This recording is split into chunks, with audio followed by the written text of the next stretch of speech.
Chennai Chromepet GST சாலையில் 60 ton லோடுடன் கவிழ்ந்து விபத்திற்குள்ளான cement lorry 9 மணி நேரத்திற்கு பிறகு கிரேன்களின் உதவியுடன் மீட்கப்பட்டது. இதனால் ஜிஎஸ்டி சாலையில் போக்குவரத்தானது பாதிக்கப்பட்டது. இது தொடர்பான மேலும் தகவல்களை எமது செய்தியாளர் வசந்த் வழங்க கேட்போம். வசந்த், இந்த விபத்தினால என்னென்ன மாதிரியான பாதிப்புகள் தற்போது ஜிஎஸ்டி சாலையில் ஏற்பட்டிருக்கிறது? அங்கிருக்கக்கூடிய சூழல் என விரிவான தகவல்கள்.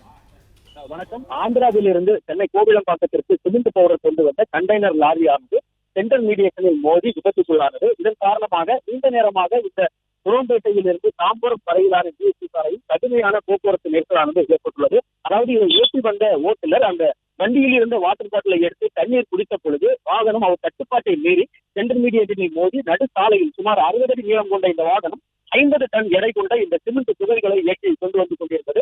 அது சாலையில் கவிழ்ந்து விழுந்ததன் காரணமாக அந்த சாலையில் சுத்தமாக போக்குவரத்து தடை செய்யப்பட்டு குரோம்பேட்டை மேம்பாலத்தின் வழியாக மட்டுமே அனுப்பி வைக்கப்பட்டது. இந்த மேம்பாலம் என்பது ரவுண்டானா மேம்பாலம். அதனால் ஒரு சில வாகனங்கள் மட்டுமே ஒன்றாக மட்டுமே அந்த பகுதியில் வாகனம் பயணிக்க முடியும் என்பதால் நீண்ட நேரமாக, அதாவது நேற்று நள்ளிரவு 1 மணியாவது நடைபெற்ற இந்த விபத்து தற்சமயம் தான் இந்த கனரக அதிநவீன கிரைன் இயந்திரங்கள் மூலமாக, அதாவது 3 இயந்திரங்கள் வரவழைக்கப்பட்டு இந்த கண்டெய்னர் லாரியானது தூக்கி நிமிர்த்தி நேராக வைக்கப்பட்டுள்ளது. இதன் பிறகுதான் இந்த வாகனத்தை நகர்த்துவதற்கான முயற்சி தற்சமயம் இந்த போக்குவரத்து துறை, அதன் பிறகு காவல்துறை, கிரைன் ஆபரேட்டர்கள், தீயணைப்பு துறை என அனைத்து துறையினரும் இந்த பணியில் 9 மணி நேரமாக ஈடுபட்டு வருகின்றனர். இதன் காரணமாக சுமார் 4 கிலோமீட்டர் தொலைவிற்கு கடுமையான போக்குவரத்து நெரிசலானது தற்சமயம் ஏற்பட்டுள்ளது. பிளே ஸ்டோர் மற்றும் ஆப் ஸ்டோரில் இருந்து பாலிமர் செயலியை QR கோடு மூலம் பதிவிறக்கம் செய்யுங்கள். செய்திகளை உடனுக்குடன் பெறுங்கள்.